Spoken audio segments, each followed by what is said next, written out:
The contract is burning in his hand. I watch the flames consume my name. Rosalie Fitzgerald, Property Transfer Agreement. The words blackening and curling until they're ash.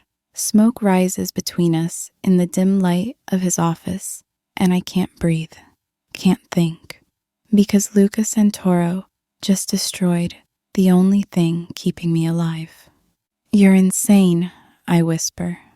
That contract was your protection. If your men find out, let them find out. His voice is gravel and silk, the accent thicker than usual. He drops the burning paper into the crystal ashtray, those dark eyes never leaving mine. You think I need a piece of paper to keep what's mine? Behind me, the door is locked. Outside, Chicago bleeds into another violent night.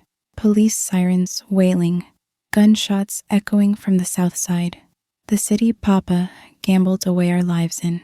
In front of me, the most dangerous man in Illinois watches me like a predator, deciding whether to devour or protect.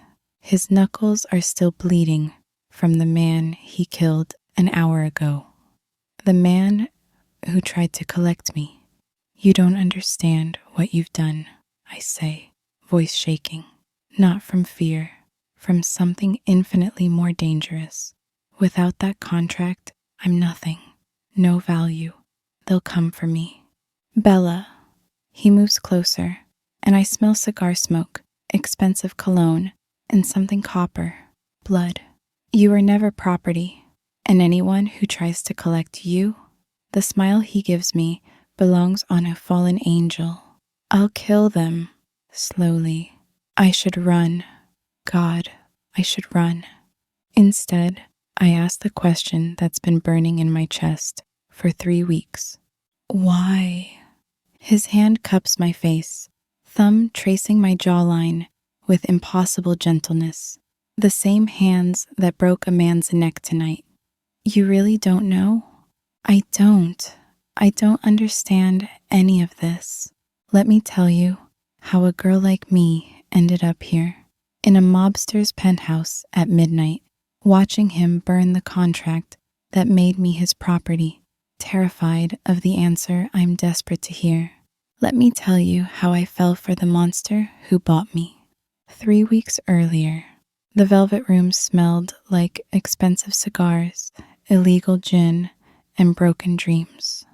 I adjusted my cigarette tray, the strap digging into my shoulder, as I navigated through the crowd of gangsters, politicians, and women who'd stopped pretending to be respectable years ago. The beaded fringe on my dress, borrowed, 2 sizes too big, shimmered under the chandeliers as I moved. Art Deco patterns covered the walls in gold geometric designs that probably cost more than my family would see in a lifetime. Cigarettes. Get your smokes here. My voice barely carried over the jazz band. A trumpet player hitting notes so sweet and sad they made my chest ache.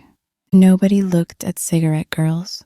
We were furniture, decoration, invisible. That's what I was counting on. Papa's debt is due Friday. My younger brother, Danny, had whispered that morning, his face gray with fear, 16 years old and already too familiar with the kind of men who collect debts in blood. Rose, they're coming for the shop, for everything he borrowed from the outfit, Chicago's underworld empire, the network of Italian and Irish gangs that ran everything, from bootlegging to gambling, and they didn't forgive debts, especially not the $20,000 Papa had gambled away in one catastrophic night at a poker table, convinced his luck would turn. It hadn't. Now I was here, in the most exclusive speakeasy in Chicago, serving cigarettes to murderers and trying not to think about what happened to girls whose families couldn't pay. You, cigarette girl. The voice cut through the noise like a blade. I turned, and the tray nearly slipped from my hands. The man sitting in the corner booth wasn't just another gangster. He was the kind of power that made other powerful men look away. 3 men flanked him, suits expensive, guns poorly concealed, but they were background noise. He commanded the space without moving. Tall, even sitting, I could tell he'd tower over me. Broad shoulders testing the seams of his charcoal pinstripe suit. Dark hair slicked backs with pomade that caught the light. One curl rebelliously falling across his forehead. But it was his eyes that stopped me cold. Dark brown, almost black. The kind of eyes that saw everything and forgot nothing. A scar cut through his right eyebrow, silver against olive skin. "Come here," he said quietly. Around him, conversation stopped. The singer's voice wavered for just a moment. Even the smoke seemed to still in the air. I'd heard about him. Everyone had. Luca Santoro, boss of the near North Side, 28 years old and more dangerous than men twice his age. They said he'd killed his first man at 15. They said he'd taken over his father's territory by 23, and the bodies he left behind had sent a message to every rival gang in the city. "This is mine now." They said he had no weaknesses. They said he didn't feel anything at all. My legs moved before my brain caught up, carrying me toward him through the crowd that parted like water. The beaded fringe of my dress clicked softly with each step, the only sound I could hear over my heartbeat. "Cigarettes?" My voice came out steadier than I felt. "I've got Lucky Strikes, Camels." "How much do you make here?" He interrupted, still watching me with that unsettling intensity. I blinked. What? "Working here." "How much?" His accent was subtle, New York Italian, the kind that only sharpened on certain words. "Tips mostly, maybe $15 a week if it's busy." Why was I answering? Why couldn't I look away from those eyes? "Not enough." He took a cigarette from my tray without asking, and when his fingers brushed mine, I felt it like an electric shock. "Your father is Sean Fitzgerald." It wasn't a question. The air left my lungs. "I don't know what." "Don't lie to me, Bella." He lit the cigarette with a gold lighter, the flame casting shadows across his face that made him look even more dangerous, even more beautiful. "Your father owes my associate $20,000. The debt comes due in 3 days." My mouth went dry. "I'll get the money." "No, you won't." He exhaled smoke slowly, deliberately. "Your father doesn't have it. Your family doesn't have it. The shop is mortgaged beyond value, and even if you sold everything, you'd come up 15,000 short." He knew everything, every humiliating detail of our collapse. "There are always options." My chin lifted, even though I wanted to run. "I'll work. There's one option." He gestured to the seat across from him. "Sit." "I'm working." "Sit." The command in his voice made my knees buckle, and I sat. He leaned back, studying me like I was a puzzle he was deciding whether to solve or destroy. "Your father's debt transfers to me as of tomorrow morning. I'm buying it from Moretti's crew." "Why?" The word escaped before I could stop it. "Because I can." His smile was slow, predatory. "And because I want something from you." Here it was, the moment I'd been dreading since Danny told me about the debt. The moment every woman fears when powerful men start talking about wanting things. I straightened my spine. I'm not a whore. Good. His voice was soft, deadly. I have no use for whores. Then what? You're going to work for me, in my household, cooking, cleaning, organizing, whatever I need. He tapped Ash into the crystal tray. You'll live in my penthouse. You'll be available at all hours. And in return, your father's debt is forgiven. I stared at him, waiting for the catch. That's it. My voice was hollow. You want a housekeeper? I want someone I can trust in my private space. His eyes never wavered. Someone who has everything to lose if they betray me. Someone motivated by family. You mean someone you can control? Exactly. No pretense. No gentle lies. Your father's debt disappears. Your brother keeps his life. Your mother keeps her home. All you have to do is work for me. And if I refuse, the temperature in the booth dropped 10 degrees. Then tomorrow, my men visit your family. Your father loses his hands first. Gamblers need to learn. Your brother, he paused, taking another drag. Boys that age are useful in other ways. Labor, running drugs, depending on how pretty they are. Stop. The word cracked. I'll do it. Smart girl.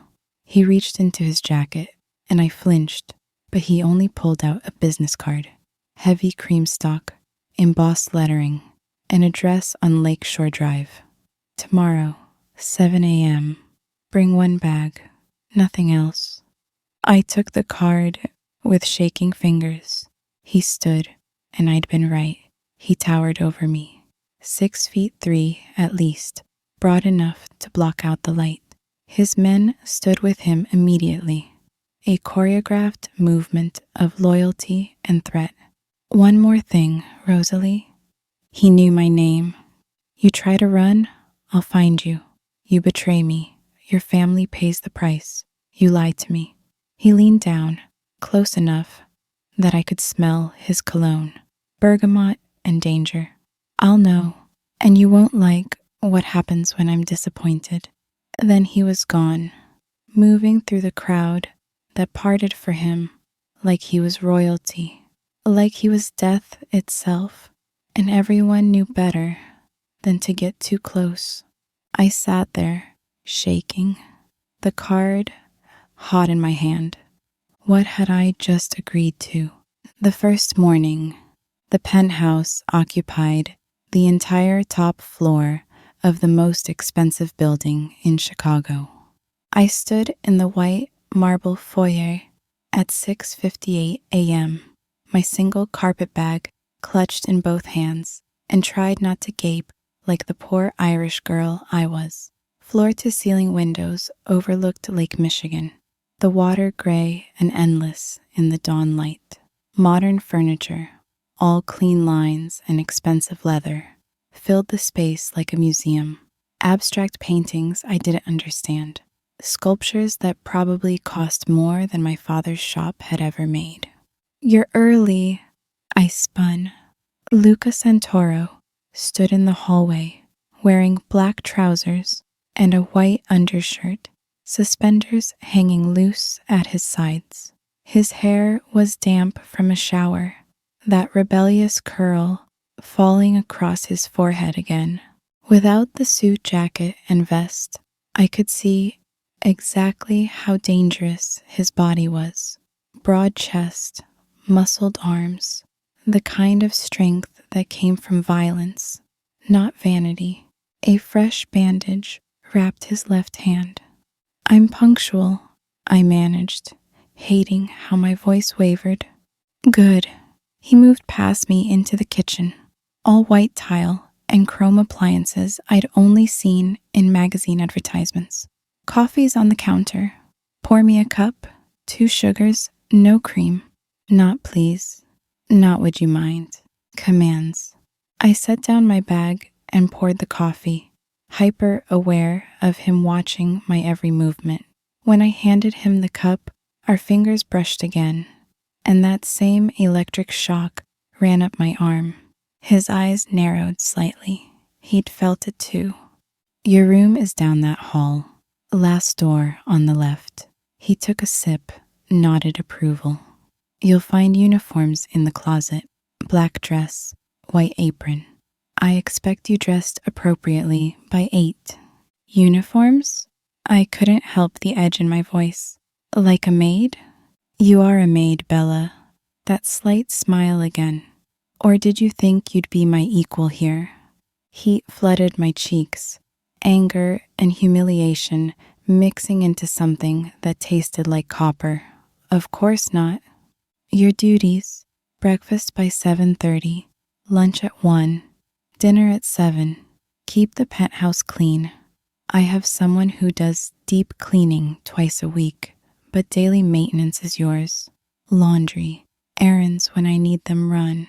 And he paused, those dark eyes pinning me in place.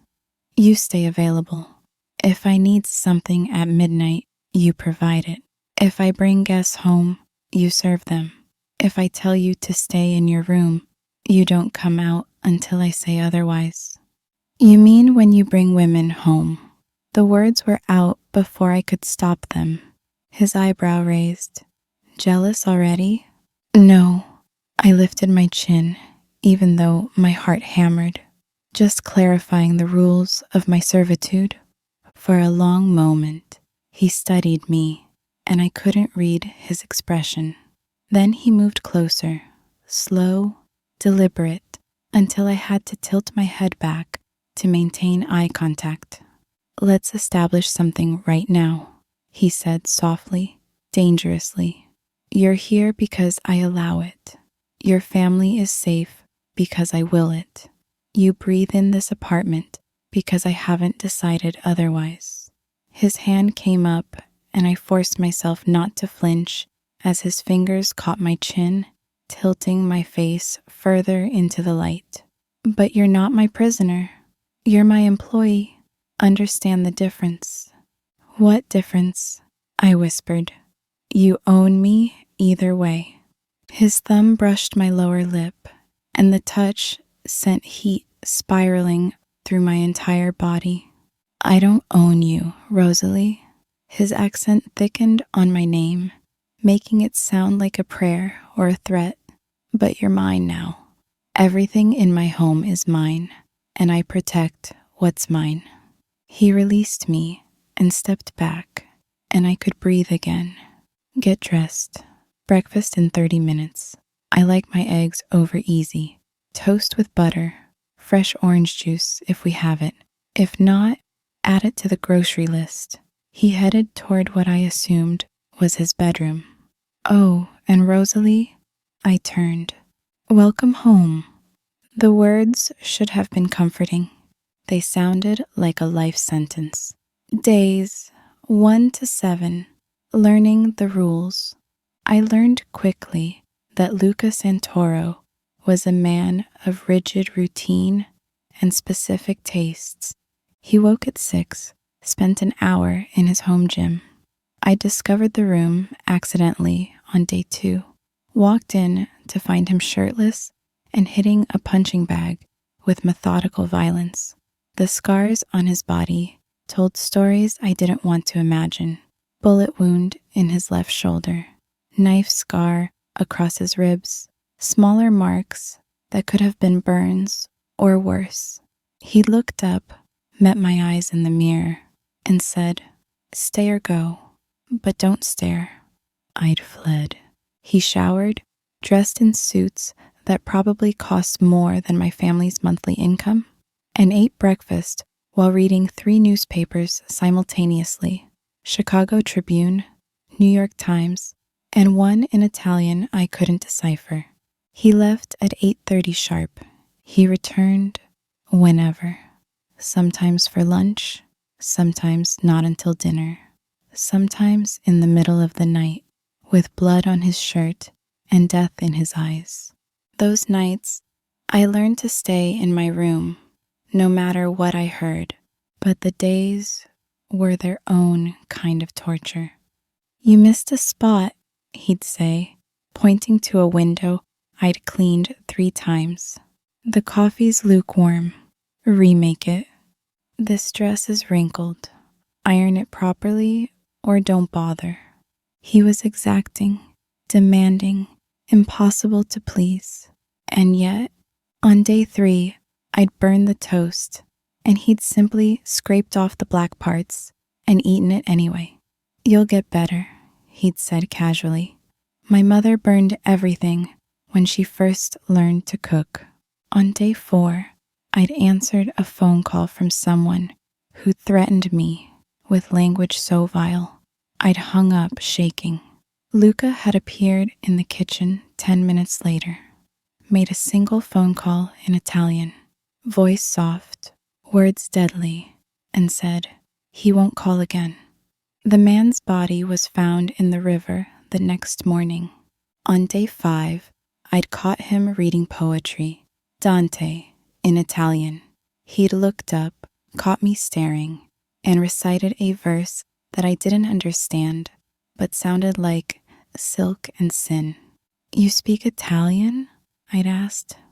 4 languages, Italian, English, French, some German. He'd closed the book. You, English, some Gaelic from my grandmother. Useful. He'd studied me. You can read? The insult had stung. I'm poor, not stupid. I finished high school. Something had shifted in his expression. Approval? Surprise? Good. You'll order my books from now on. I'll give you a list. On day 6, he'd brought home a record player, sleek, modern, expensive, and put on Billie Holiday. You like jazz? I'd asked, unable to help myself. I like sad music. He'd poured 2 glasses of whiskey, slid one across the counter to me. Reminds me that feeling something, even pain, means you're still alive. I'd stared at the glass, at him, at this man who killed without hesitation, but listened to songs about heartbreak. I don't drink, I'd lied. Tonight, you do. Not a request. The whiskey had burned going down, and I'd coughed, and he'd almost smiled. Almost. You're terrible at this, he'd said. At drinking? At pretending you don't want to know more about me. He'd been right. God help me, he'd been right. Day 8, the shift. I was cleaning his study when I found the photographs. They'd fallen behind the desk, old, creased, the kind from a decade ago. I picked them up carefully, and my heart clenched. A younger Luca, maybe 17 or 18, in a military uniform. World War I, based on the style. Thinner, harder, with eyes that had already seen too much. And beside him in the second photo, a girl, dark-haired, beautiful, laughing at something outside the frame, his arm around her waist, the look on his face. I'd never seen him look like that. Soft open, human. Those are private. I jumped, dropping the photos. They scattered across the Persian rug as Luca filled the doorway, his expression carved from ice. I'm sorry, I wasn't. They fell. I was just... Get out. The words were quiet, lethal. I fled, pulse hammering, and locked myself in my room. Outside, I heard him moving in the study, the soft sound of photographs being gathered, then silence. I should have left it alone. I should have been smart. Instead, hours later, after I'd served him dinner in complete silence and retreated to the kitchen, I knocked on his study door. What? Flat. Dangerous. I opened the door carefully. He sat at his desk, a tumbler of whiskey in hand, the photographs nowhere in sight. I'm sorry. I said quietly. I truly wasn't snooping. They fell, and I picked them up without thinking. And what did you think?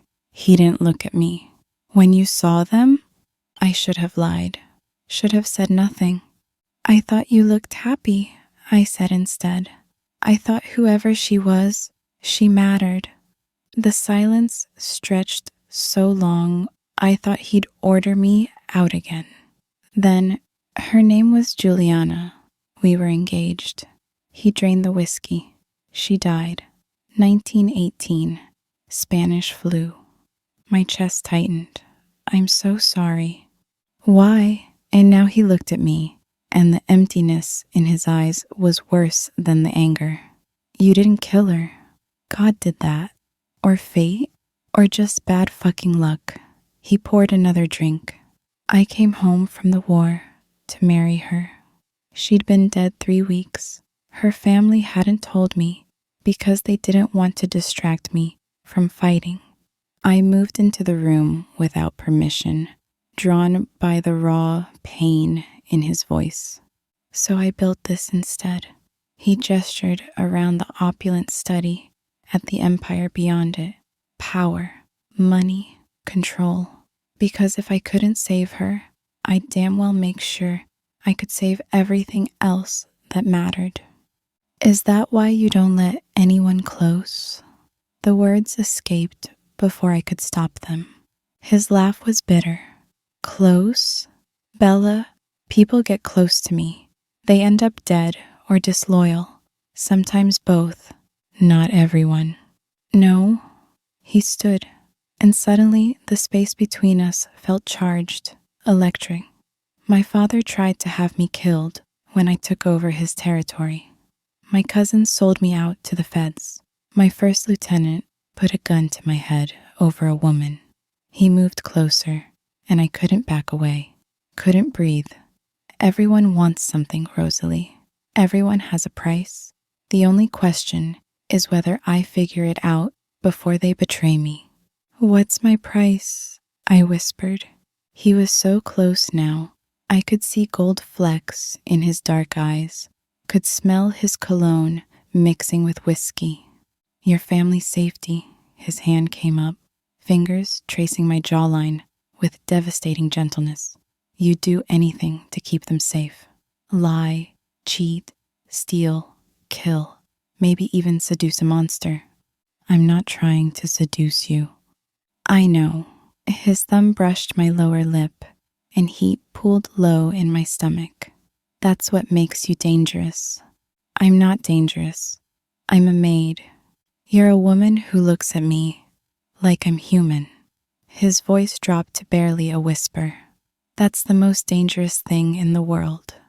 We stood there, frozen, his hand cradling my face, my heart trying to break through my ribs. Then his phone rang, sharp, insistent, and the moment shattered. He stepped back, the walls slamming back into place. Get out. I have business to handle. I fled again, but this time I heard it, the way his voice had broken on the word human, like he'd forgotten he was supposed to be one. Days 9 to 14, forced intimacy. After that night, something shifted between us. He still commanded, I still obeyed, but the air between us hummed with a tension neither of us acknowledged. Try this, he'd say, offering me a bite of his dinner, expensive Italian food I'd never tasted. His fork, his lips had touched it seconds before. You're too thin, he'd observe, adding more food to my plate. Eat. You look tired. He'd appear in the kitchen while I was washing dishes at midnight, having stayed up, waiting for him to come home. Go to bed. I'll finish. It's my job. Go to bed. I'd go, but I'd hear him in the kitchen. This man who commanded an army of criminals, washing my dishes because I looked tired. The touches became more frequent, his hand on my back, guiding me through a door, fingers brushing mine when passing a coffee cup, tucking a loose strand of hair behind my ear with an expression I couldn't read. "You're staring," I'd say, catching him watching me read in the living room. "You're in my home. I'll stare if I want," but he'd look away, jaw tight. On day 12, he brought me a gift, a dress, emerald green silk, the kind that cost more than I'd earned in my entire life. Beaded, beautiful, the flapper style I'd only seen in shop windows. "What's this for?" I held it carefully, afraid to wrinkle it. "There's a party tomorrow night. Here, you'll serve drinks." He adjusted his cufflinks, not meeting my eyes. "You can't wear that borrowed rag you showed up in. This is too much." "It's not a gift, Rosalie. It's a uniform." His voice was sharp. "You represent my household. You'll look the part." But when I'd modeled it the next evening, had to make sure it fit, he'd gone completely still. "Christo," he'd breathed, then louder. "It's fine. It'll do." He left the room like I'd burned him. The party was a revelation. I'd known Luca was powerful. I hadn't understood the scope. Judges, police captains, aldermen, business owners, they all came to his penthouse, drank his bootlegged champagne, laughed at his jokes, and I watched them defer to him with fear poorly masked as respect. "Another round for the gentleman in the corner," he'd murmur as I passed, and I'd nod, feeling his eyes follow me across the room. "Who's the new dame?" I heard someone ask. "Luca's girl," came the knowing reply. "He doesn't have girls. He has this one." My cheeks burned, but I served drinks and ignored the speculation until Senator Callahan grabbed my wrist. "Give us a smile, sweetheart," he slurred, alcohol heavy on his breath. His grip tightened, pulling me toward him. "Come sit on my lap. We'll get to know each other." The room went silent. Luca appeared behind me like a shadow, and the temperature dropped 20 degrees. "Senator," his voice was soft, deadly, "remove your hand from my property." The man paled, releasing me immediately. "Luca, I didn't mean..." "You didn't mean to touch what's mine?" He moved between us, and I couldn't see his face, but I saw the senator's terror. "You didn't mean to put your hands on a woman under my protection, in my home." "I apologize." "You'll do more than apologize." Luca's hand moved to his waist, where I knew he kept a gun. "You'll leave. You'll send a written apology, and you'll remember that everything in this penthouse, everything, belongs to me." The senator scrambled to leave, and the party continued as if nothing had happened. But when Luca turned to me, his eyes were molten. "Did he hurt you?" "No, I'm fine." His hands framed my face, tilting it into the light, examining every inch. "If anyone ever touches you again, you tell me. Immediately." "Luca, you can't threaten a senator over...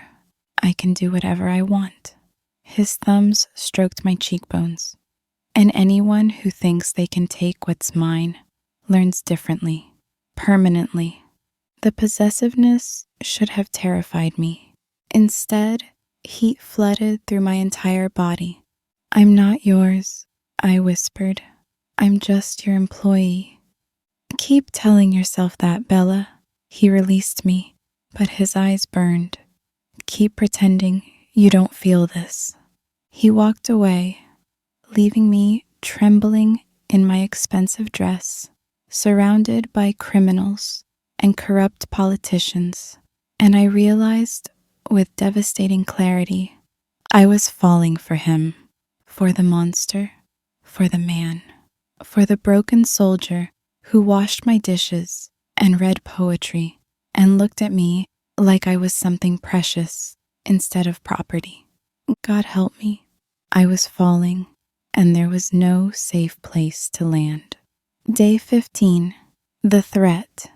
I was grocery shopping. Routine, normal. The first time I'd left the penthouse in 2 weeks. When I noticed the man following me, dark coat, hat pulled low, too interested in the produce section for someone not buying anything. My pulse quickened. You try to run, I'll find you. But I wasn't running.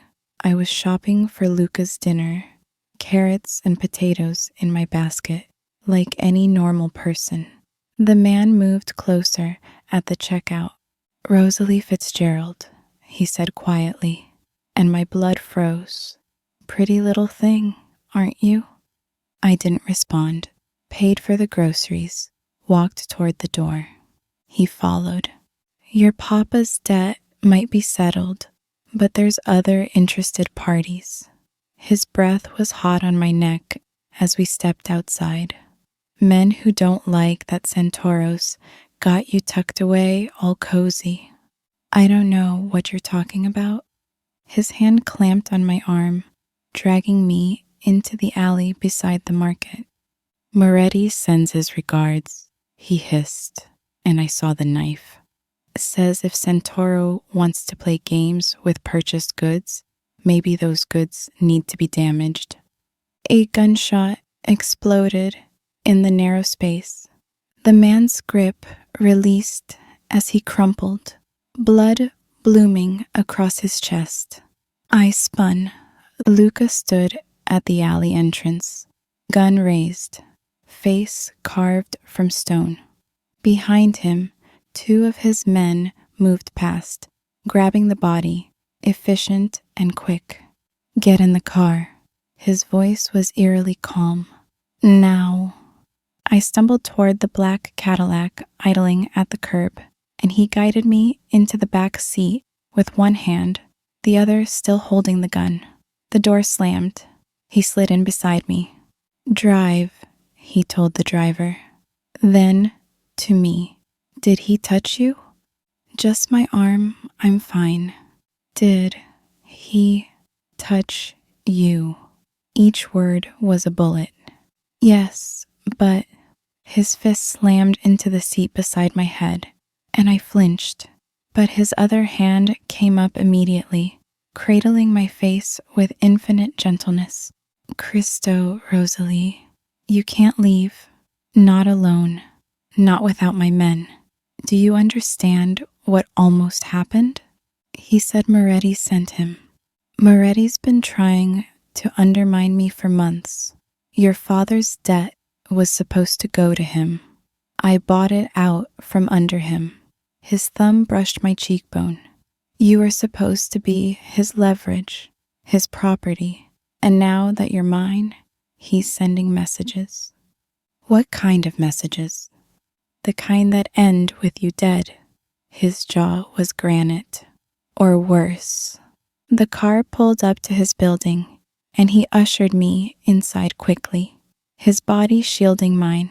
In the elevator, he punched the wall, leaving a dent. Luca, you could have died, his voice cracked, because of me, because I took you from him. We reached the penthouse, and he locked every door, checked every window, made a series of phone calls in rapid Italian. I heard names, addresses, instructions that sounded like execution orders. Then he turned to me, and the rawness in his eyes stole my breath. This is my fault. You saved me. I put you in danger by bringing you here. He crossed the room, pulled me against his chest, and I felt his heart hammering. Madonna, when I got the call that you were in trouble, when I saw him touching you, his arms tightened until I could barely breathe. I would have burned this entire city down if he'd hurt you. I should have been terrified, by the violence in his voice. Instead, I burrowed closer, breathing in his scent, feeling safer in the arms of a killer than I'd ever felt anywhere else. "Why?" I whispered against his chest. "Why do you care so much?"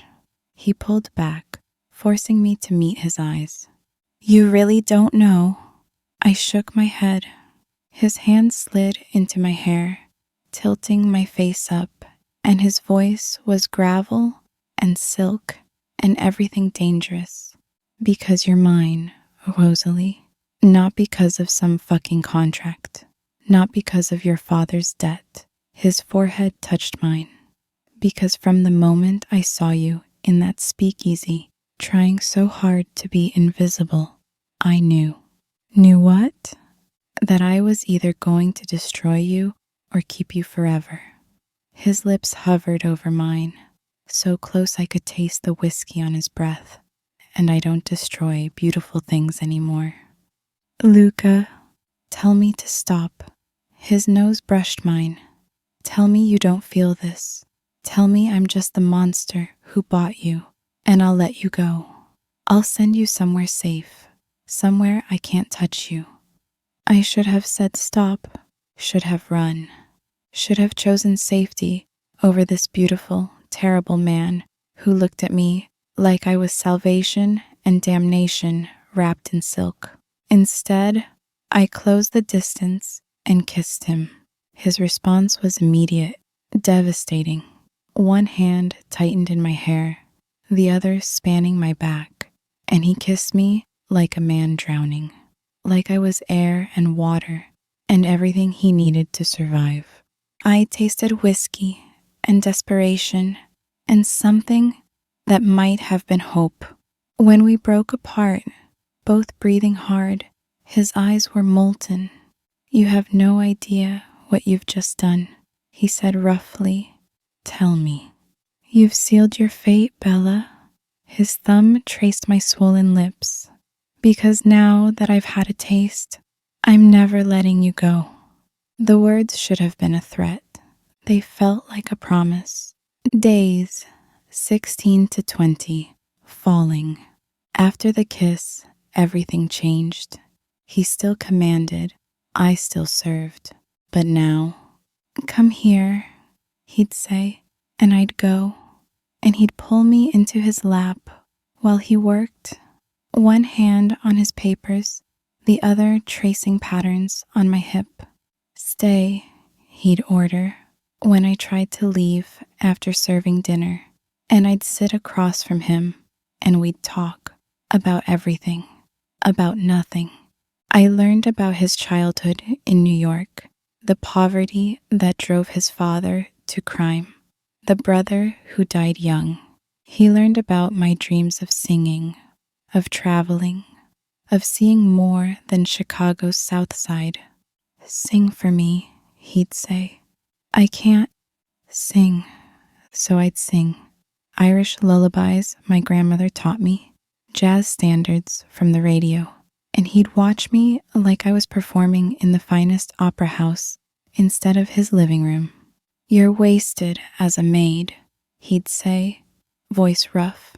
"You're the one who made me one. I'm the one who saved you." His eyes would darken. "And kept you for myself." The touches became constant.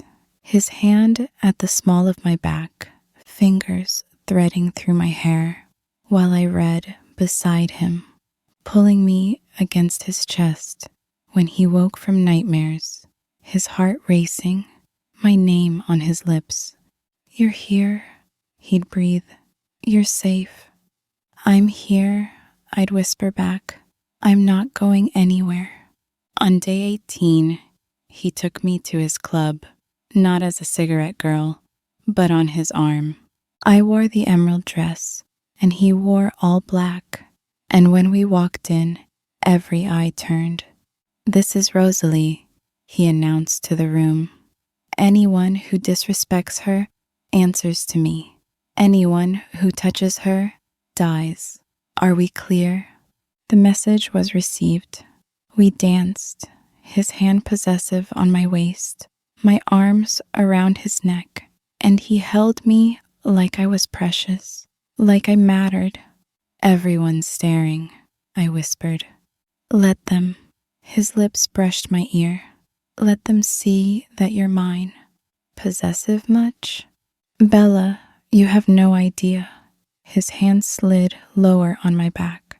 If I had my way, I'd lock you in the penthouse where no one could ever look at you. That's not healthy. I'm not a healthy man. He spun me, pulled me back, flush against him. I'm a killer, a criminal, everything your mother warned you about. I know, and yet you're still here. Maybe I like danger. His eyes flashed. Careful, Rosalie. Say things like that, and I'll take you home and show you exactly how dangerous I can be. Heat flooded through me. Is that a threat? It's a promise. We left shortly after, and in the car, his hand was on my thigh, and the tension was so thick I could barely breathe. In the elevator, he caged me against the wall. Tell me to stop. No.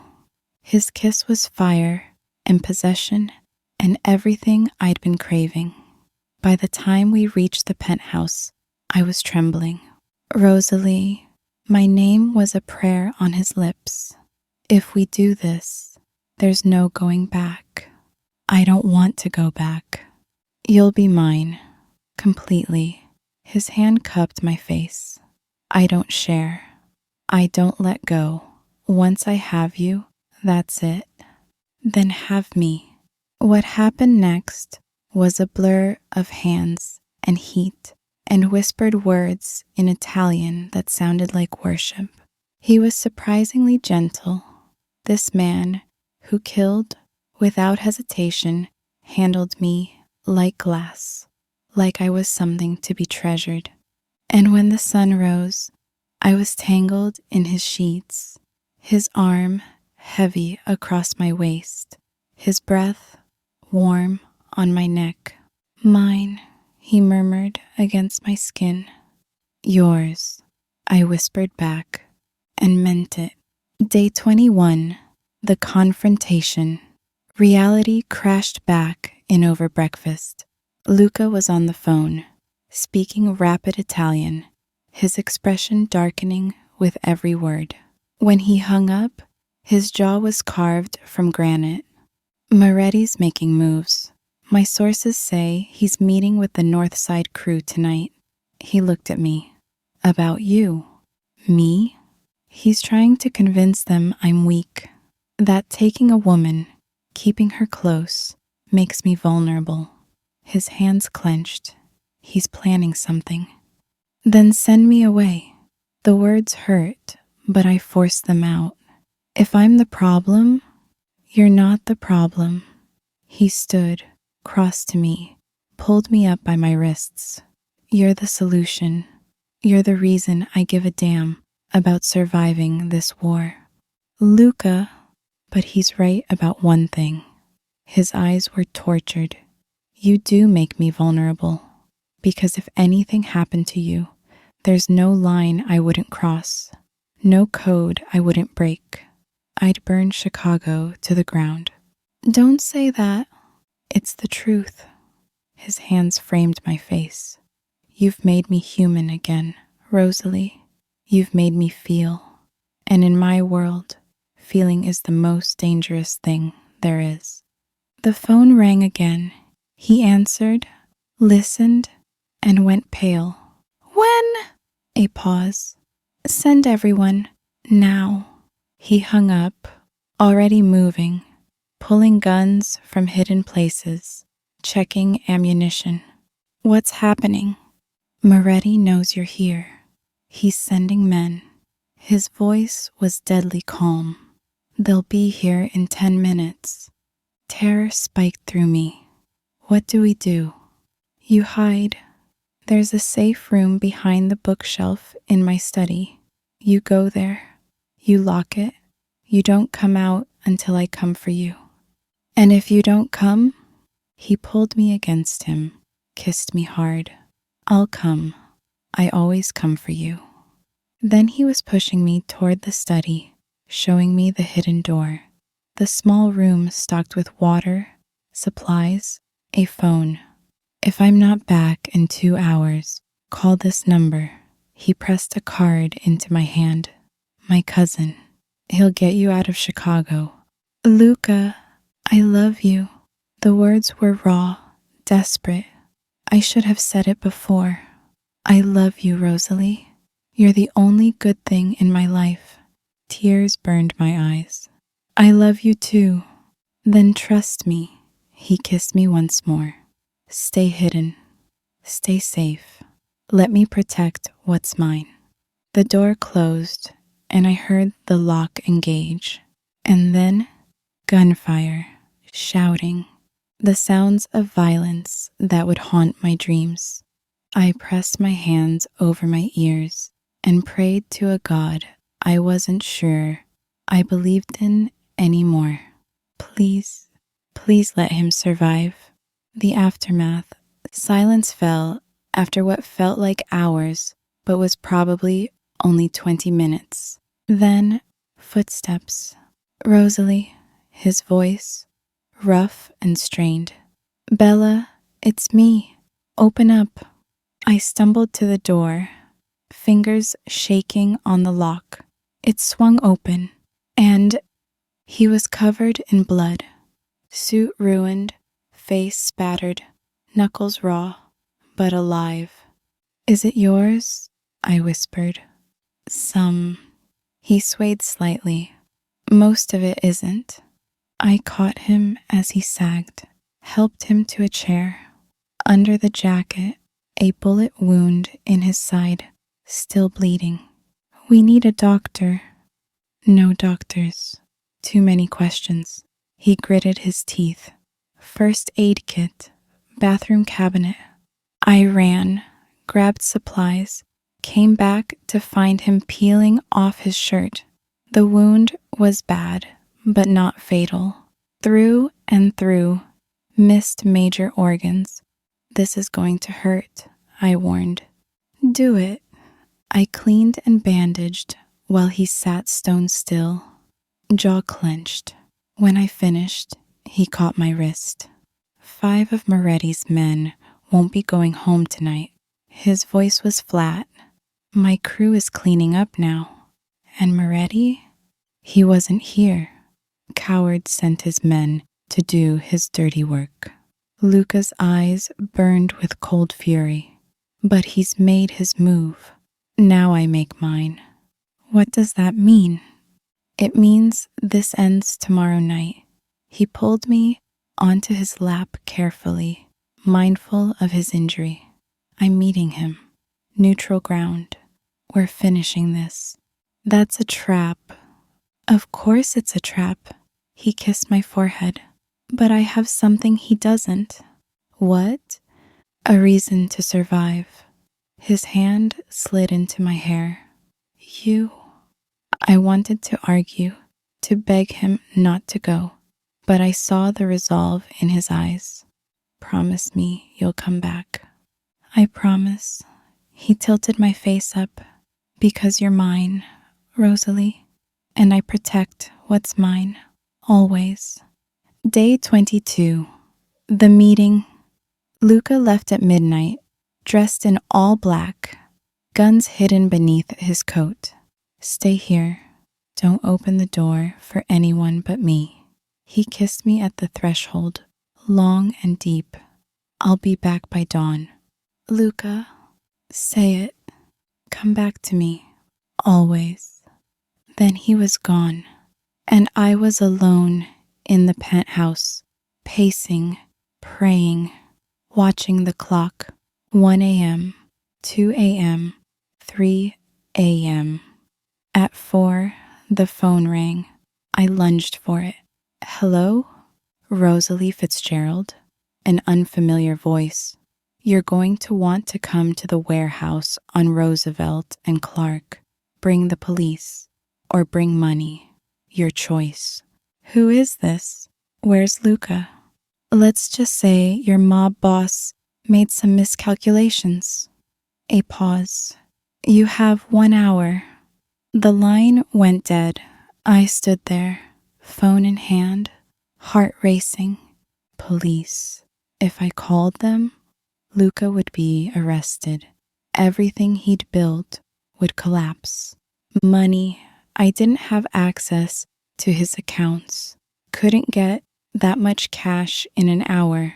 Or I grabbed my coat and ran. The warehouse. The building was abandoned. Windows dark. Danger radiating from every shadow. I should have called for help. Should have been smart. Instead, I pushed open the door and walked into the trap.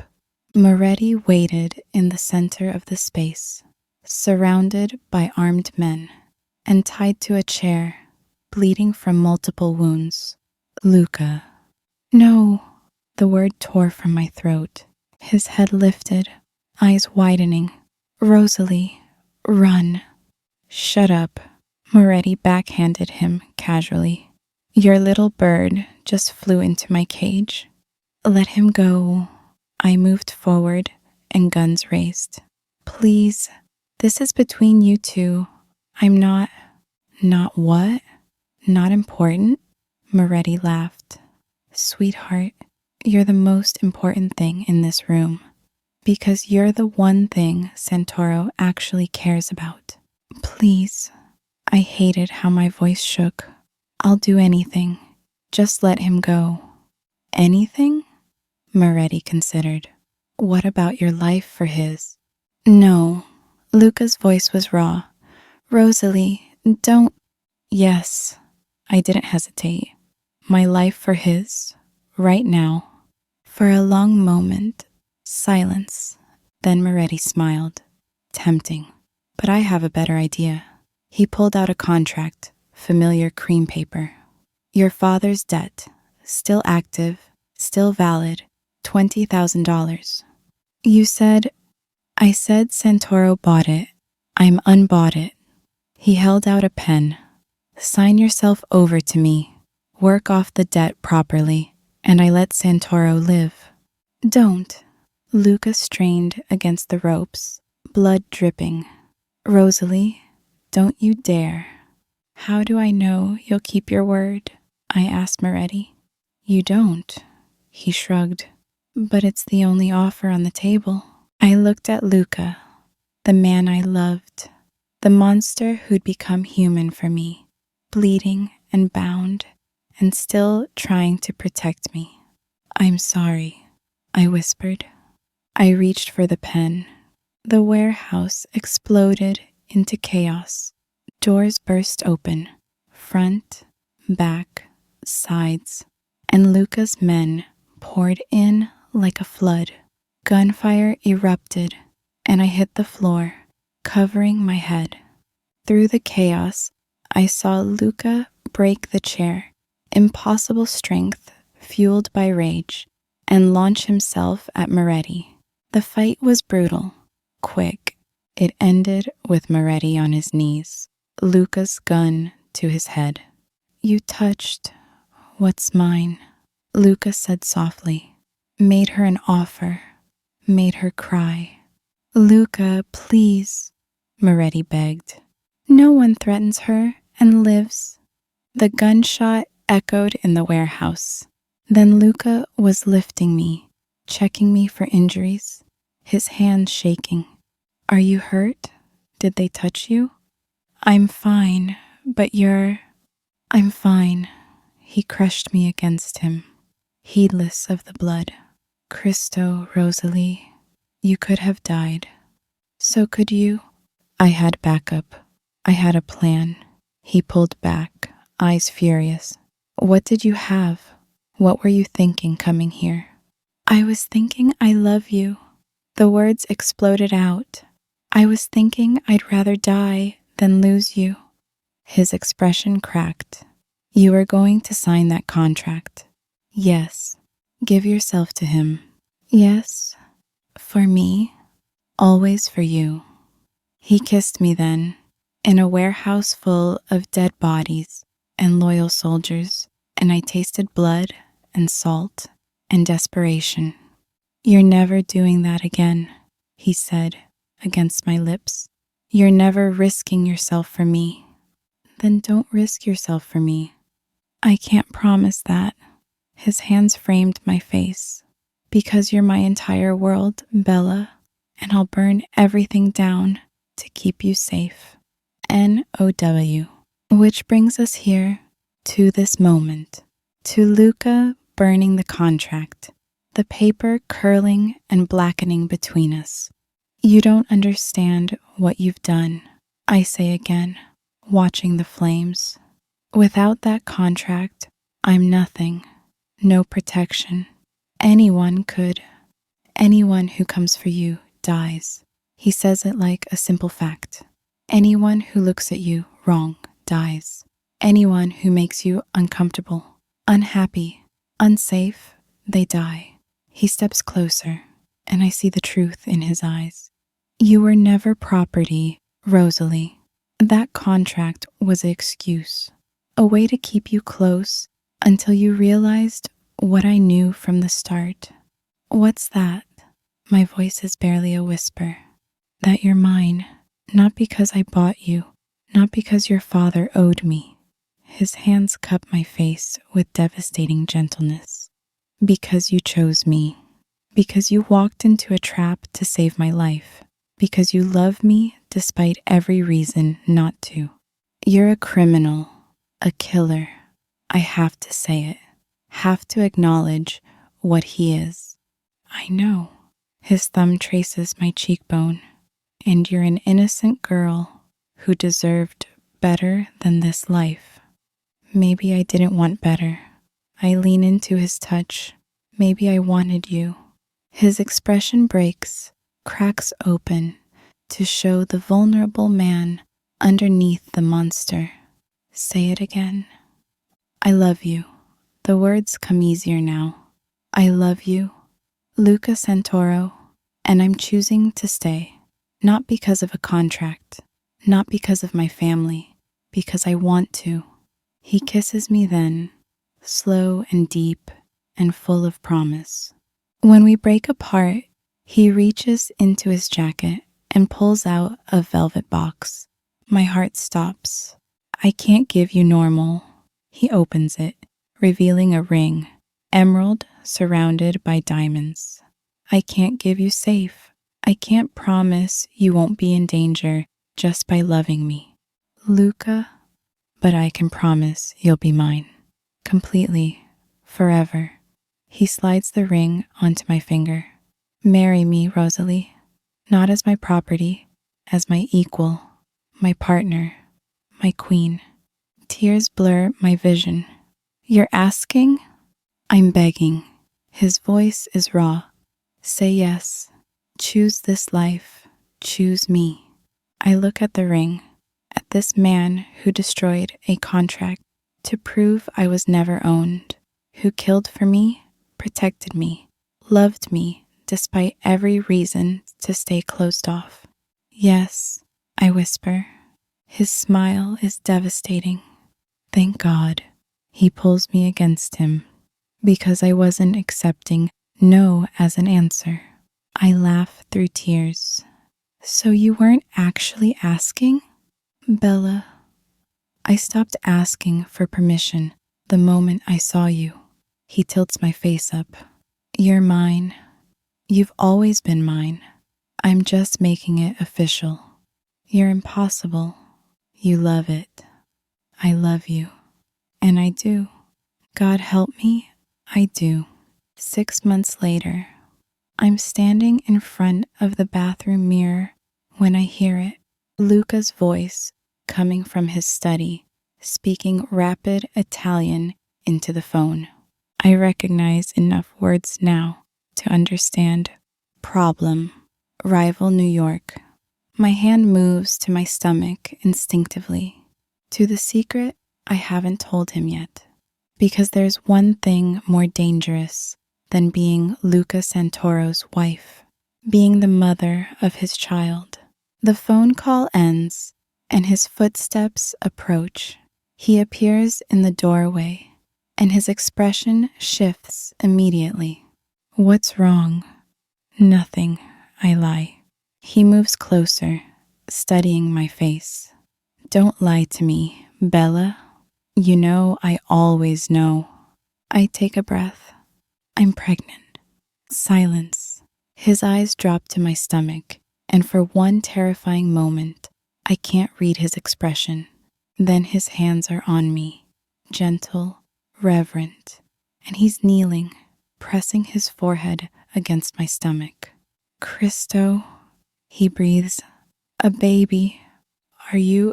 Is this? I can't finish. He looks up, and his eyes are shining.